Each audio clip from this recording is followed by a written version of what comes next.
pase, pierna derecha, directo al arco, ¡golazo! ¡Golazo!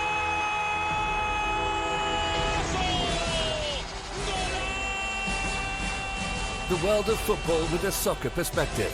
This is Soccer Today with Duane, Rollins and Kevin Laramee, live on the Sports Podcasting Network.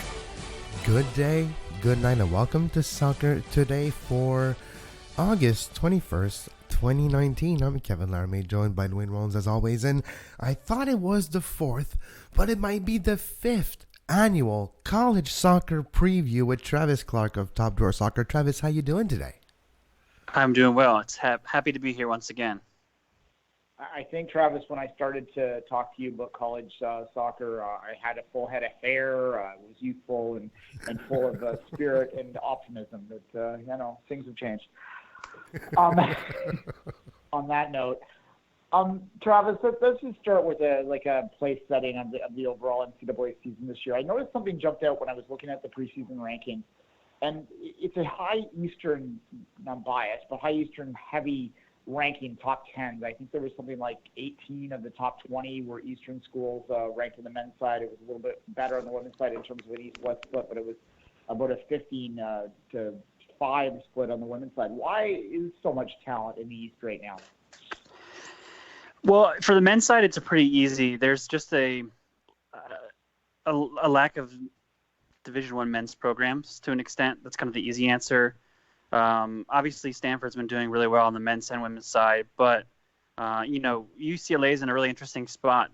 Their head coach was resigned, fired, whatever you want to call it, from in sort of the wake of the academic scandal, which kind of reverberated throughout the United States, where there were basically coaches accepting money to create fake players to help get kids into school. If your listeners are hearing me say this and have no idea, I would just Google it, and I'm not going to go any further. So they're going to be pretty down this year. They lost a lot of their talent. And then I think there's always been a little bit of a gravitation towards East Coast programs because players are closer together. There's it's an easier to scout in some ways, whereas there's a little bit more distances. And that's kind of it sounds like it's a 19th century explanation for it, but I feel like that is a little bit of the case. And then, I think part of it is also that the ACC is a strong conference, so you're going to see the biggest programs there. There's going to be a little bit of an ACC bias too, I feel like, whether it's men's or women's soccer. But for the most part, historically, it's proven to be true. Despite the fact that Stanford has done really well on the men's side of things, winning 3 of the past 4, obviously, last fall notwithstanding. So it'll be interesting to see how things play out this year and to see how, if anything, shifts in the landscape, if you will. But I feel like, at least on the women's side, you should see a push from UCLA. Women, obviously headlined by Jessie Fleming in her final season of college soccer. That's going to be interesting to see how it goes out this season. Travis, we always talk when it comes to our draft time, the other time of year that we always speak, traditionally over the years, about the place of college soccer in the North American pyramid system, however you want to put it. There has been some movement over the past couple of years to try and change some of the things about college soccer that kind of makes it unique, to put it more in line with how it's played around the world. Is there any progress on that? Can you see a future which has the college game looking more like the international game? I'm not 100% sure. The last I heard on it is that the Big Ten, which is a conference that has Maryland, which Sasha Sorosky is one of the many head coaches, but he's kind of been leading the charge a little bit, recognizing the need to change. I think it's going to be put to some sort of vote in front of the NCAA next year, in 2020. That being said, I'm not 100% sure on what that vote would mean, if it would be just like advancing it from some kind of committee into another. I'm very, very doubtful that it would come to pass, even though, they're framing it not necessarily from a professional development perspective, but more just like a student athlete well-being perspective, where, soccer is a game that they're playing 2 games in the span of 3 days. It's a little bit of a different beast than other sports. So, this way they're trying to frame it from a perspective of, giving the student athlete more time, even though I feel like it's a push more towards, hey, let's get it into a pathway for more professional development. I just don't necessarily think that would be the case, because even if they pass those rules and make those changes from a game playing perspective, there's still NCAA rules that limit how many times a player is allowed to touch the ball, how many practices they're allowed to do. There are all kinds of issues with facilities sharing at different programs that'll make this a difficult thing to pass. So I'm very skeptical the NCAA would ever do it. But again, maybe they'll prove me wrong. We'll see. Now, looking at the 2019-2020 college season, both men's and women's, Travis, if you can put yourself into the future and maybe give me 4 on each side of the teams that we should keep a very close eye on throughout the season. Yeah, so I already mentioned some of the names. Let's start on the women's side because they kick off this weekend.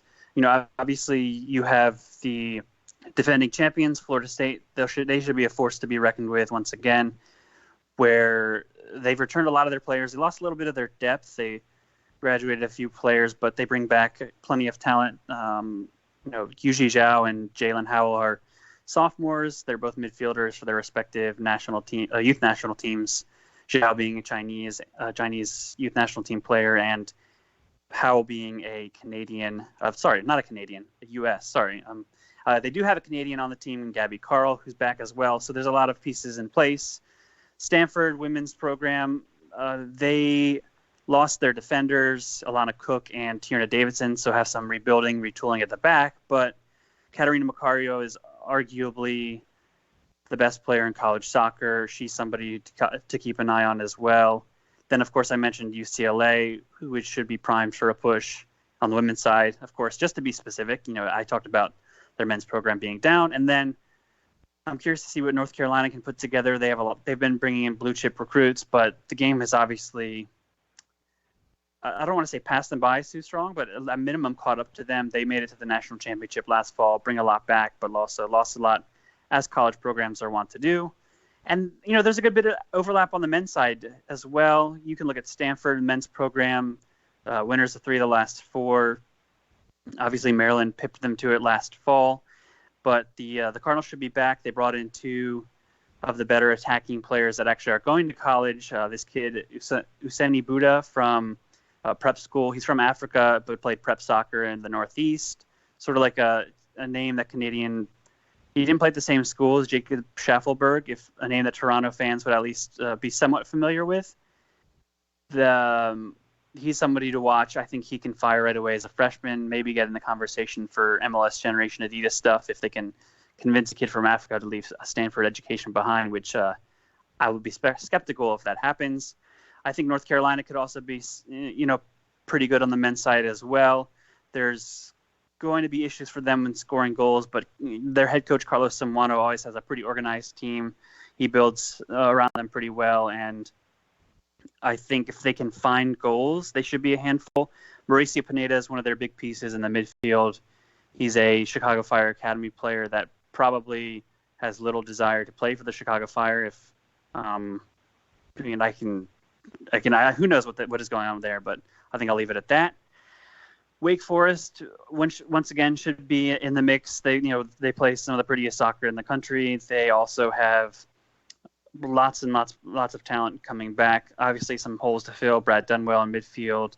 They had Sam Rabin at the back who off, but I think with the pieces they have back, with the improvement of some of the younger players, the guys that didn't leave, I don't think they were necessarily ravaged by any homegrown signings or early departures. But they actually have a Canadian that, Duane, I think you mentioned on Twitter.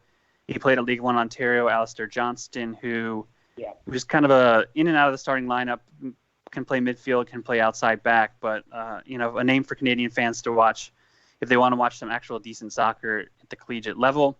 And then I'll stick with Akron. I think that we saw them make it to the national championship last fall on the men's side, and They lost a couple of players. Marcel Zajac left early, but they bring back enough and have added some interesting talent from both North American and international shores to, I think, provided they stay, their key pieces stay healthy, then they should be thereabouts once again, as long as their season kind of goes to plan. Zajac, who came to the Canadian Premier League, if our listeners are wondering, which will be a question for you later in the show, Travis, because it is interesting, the amount of future NCAA players that will end up in the Canadian Premier League, both men and the future women's one. But I'm wondering one thing. You mentioned the ACC earlier in the show, and I read a lot about the Big Ten too. Like 3 teams from the Big Ten made it to the College Cup in 2018, and you're seeing some big programs with big, I would say, a lot of investment, to not say infrastructure, to not say more easy way to attract big recruits. But when we look at the ACC as the Big Ten, who would you consider as not necessarily the best conference, but where are the best teams coming out of? Meaning that in conference play, they're going to be tested and become the best team going into the College Cup in 6 months' time. Yeah, I'm very curious about how the Big Ten will repeat it, because as you noted, they made a strong push. Indiana was this really kind of perennial program that rolled through everyone. Obviously coming up short in the national semifinal to Big Ten rivals Maryland. Both those teams lose a ton. Like, I think Indiana only has 1 starter back from the team that lost to Maryland in the semifinal. We're seeing a couple of those players pop up in MLS. Reese Buckmaster just signed with the New York Red Bulls as an example, and Justin Rennick signed a homegrown deal with the Revolution. Griffin Dorsey, I believe, is at Toronto FC, even if he's probably just playing in USL League One at the moment. They're all in the Hoosiers. And then Maryland also has lost a similar amount of talent. Chase Gasper playing at Minnesota United. Dane St. Clair is the backup goalkeeper, or maybe the third string at Minnesota United. So I think how the conference reloads will be telling in terms of the level. I think there's more returning talent and more quality teams in the ACC. This is speaking on the men's side, and flipping that over a little bit to the women's side, maybe we'll see a little bit more from the Pac-12. The SEC, while not often thought of as a soccer power, has done pretty well in recent memory in terms of sending programs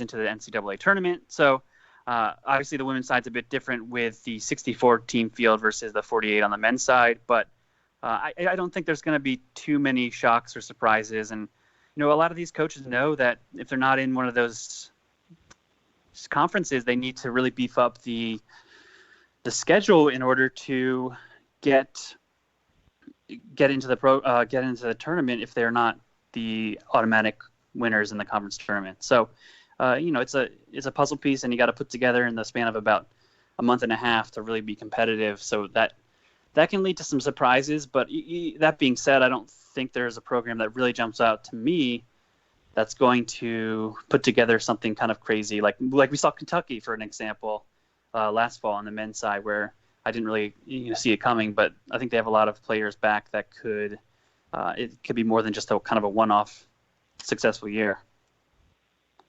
Travis, in this streaming era that we live in, there's a concept that people call a league pass team. A team that you will watch above all else is when it's out there. If there was an NCAA league pass team that you would seek out and watch for entertainment value as much as skill value on both the men's and women's sides this year, what would they be? What would the most entertaining teams on both sides of the draw be? So there won't be any new programs to throw out for that, but for the men's side, Wake Forest, they like to play possession, up-tempo attacking soccer, and then Akron, which we've seen in the past, play some entertaining soccer. I think they could be even better this season in terms of creating chances, scoring goals, and that sort of thing. And then again, no repeats for me on the women's side. I can throw in one other name, but UCLA play some of the prettiest soccer, as does Stanford.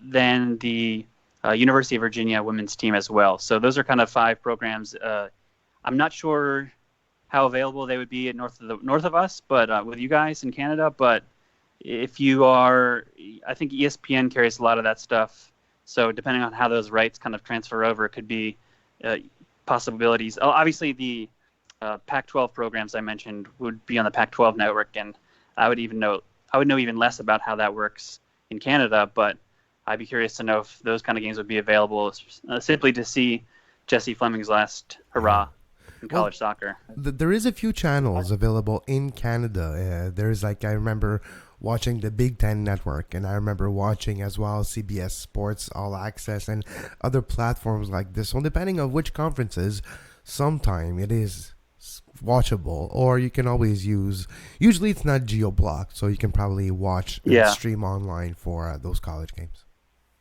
Yeah, the Pac-12 network's available on some of our cable programs as well. Cheap for them, right? You're surprised at the amount of American programming you can get up here, Travis, but nonetheless. Let's get into a time machine and go ahead to January, the next time we talk, on the men's side only, obviously, because I guess we could talk about the individual as well. What kind of players will we be most looking at and most anticipating talking about when draft time rolls around? I'm assuming Fleming will draw some attention to the NWSL. So you go and you tell me who I'll be talking about in 4 or 5 months. Yeah, it's always difficult to know because the names that are worth talking about are some of the younger players. So, I mentioned Useni Buddha, obviously the kid at Stanford. And then, and especially in men's soccer, at this point, most of the elite players are not going to college. You'd have to kind of be foolhardy to think that. And then if they are, a lot of them are obviously homegrown players. So there's a few names out there, though, I think that aren't affiliated with MLS academies that could enter conversations. So, you're looking at defender Jack Mayer from Indiana. He'll be a sophomore. There's another center back at Akron, Carlo Rotaccio, who will be also going to be a sophomore. I have a soft spot for midfielder Joe Bell that played at the Under-20 World Cup. He got a contract offer from a club in Norway, but elected to return. I think that he'd be a pretty decent number 6 type, but again, not sure if you're burning an international spot on him. And maybe Mauricio Pineda is offered a route into the draft in some way. He'll be a senior at North Carolina in the fall. Jack Callahan's a relatively decent forward from Michigan, again, but he's an English player, so probably going to count against your international spot, unlikely for teams to use it. So those are a couple of names.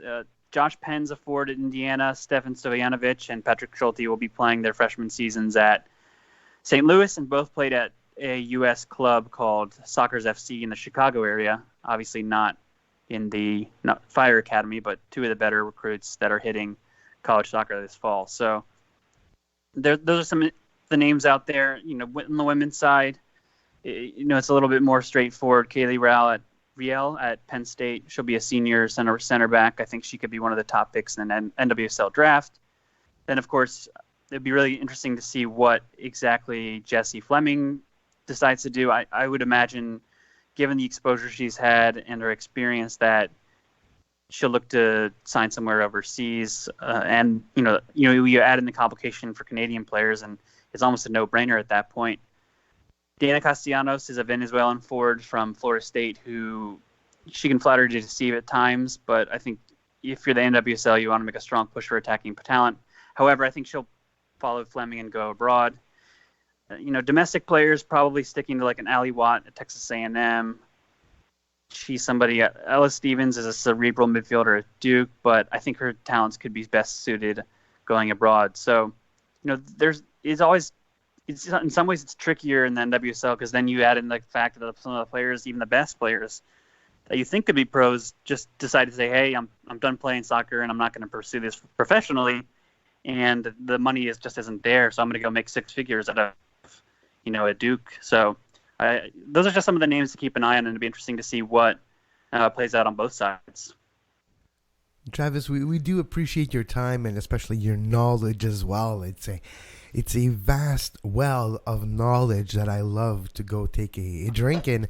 In closing, the big variable that changed since last year's preview is, well, now we have a league in Canada, and we have seen players coming from the NCAA coming to play in Canada. Same for U Sports, which is the Canadian NCAA equivalent, have taken part of the first year of the Canadian Premier League.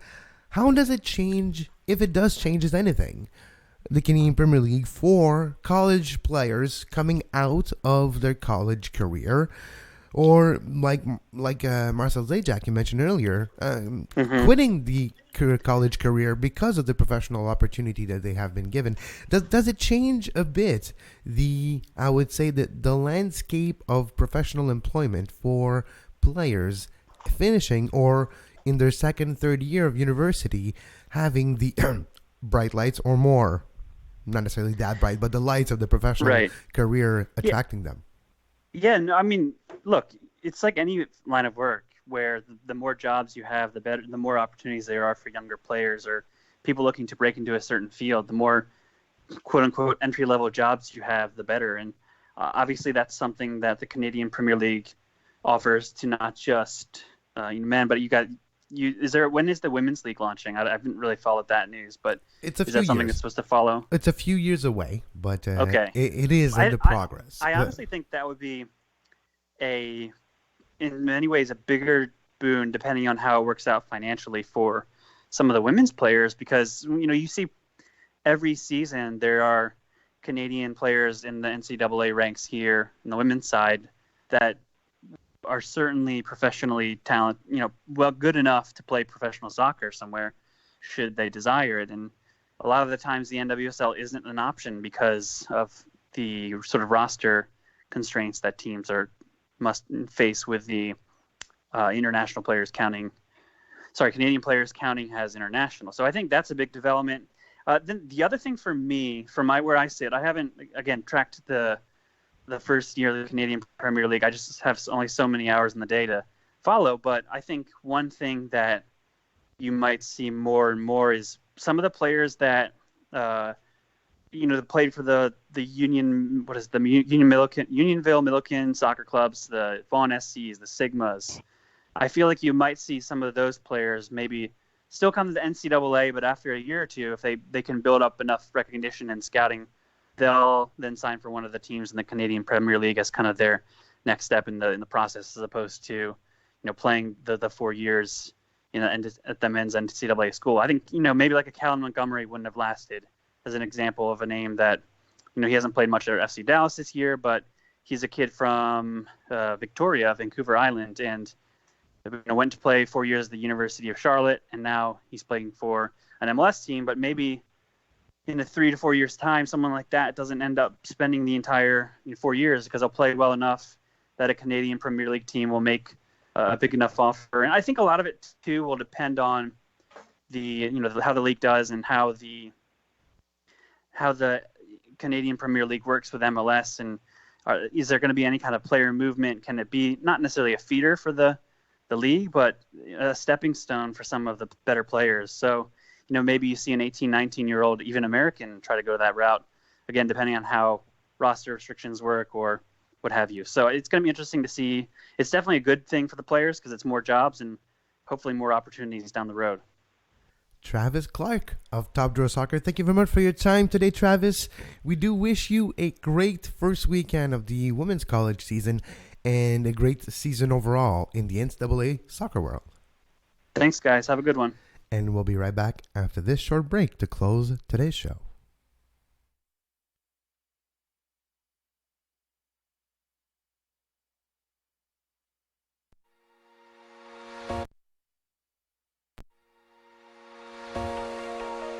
You are listening to Soccer Today. Follow us on Twitter at Soccer Today SPN and like our Facebook page, facebook.com/Sports Podcasting Network. You can find the podcast version of all the shows we do on iTunes, Apple Podcast, Google Play Store, TuneIn Radio, iHeartRadio, and anywhere you get your podcast.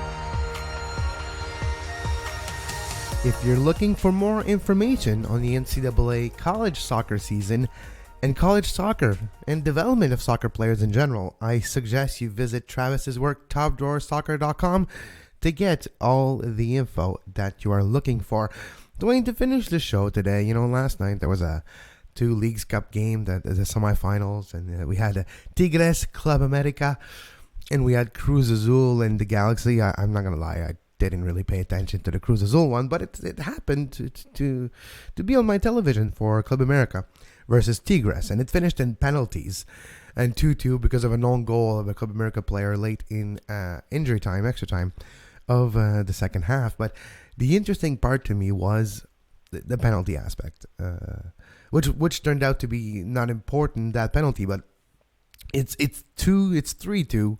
Tigres is having the advantage, Duane, and you have a Club America player stepping into the spot, Jimenez, I believe, and you have the goalkeeper of Tigres in the goal, and the goalkeeper of Tigres, Duane, is like fired up. He's full of passion, and everyone knows each other, right? In the Liga MX, they are friends or colleagues or contemporaries, and some of them have gamesmanship, and some of them are like very vocal. So they looked at each other, and the player's like, I'm gonna hit it there. I'm gonna hit it to your right. The goalie looks at it, he's like, make it hard.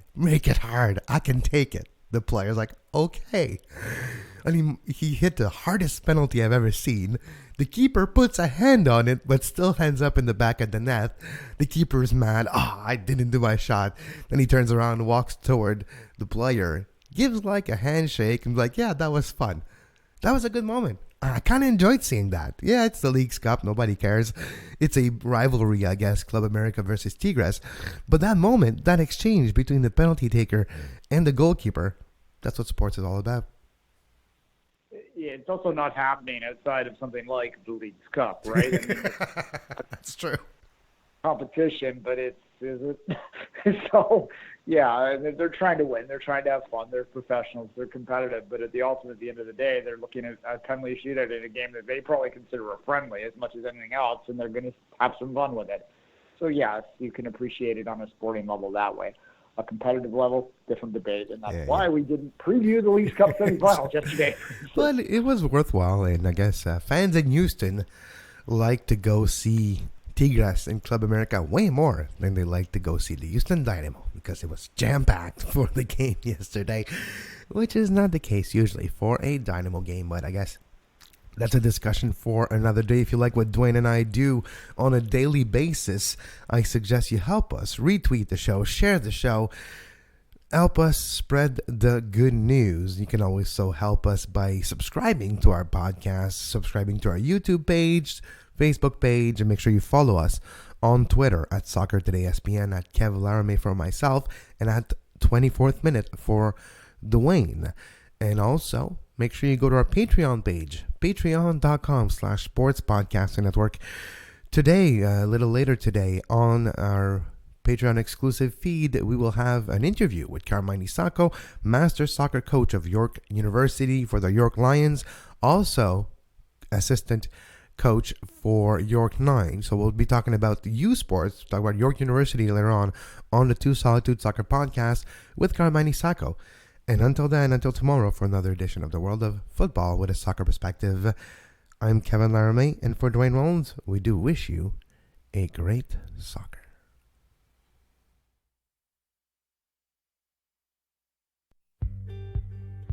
You can find the podcast version of all the shows we do on iTunes, Apple Podcast, Google Play Store, TuneIn Radio, iHeartRadio, and anywhere you get your podcast.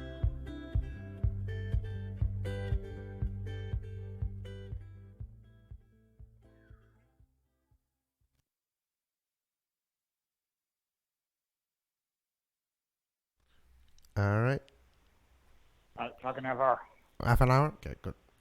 Yeah. Is that at noon?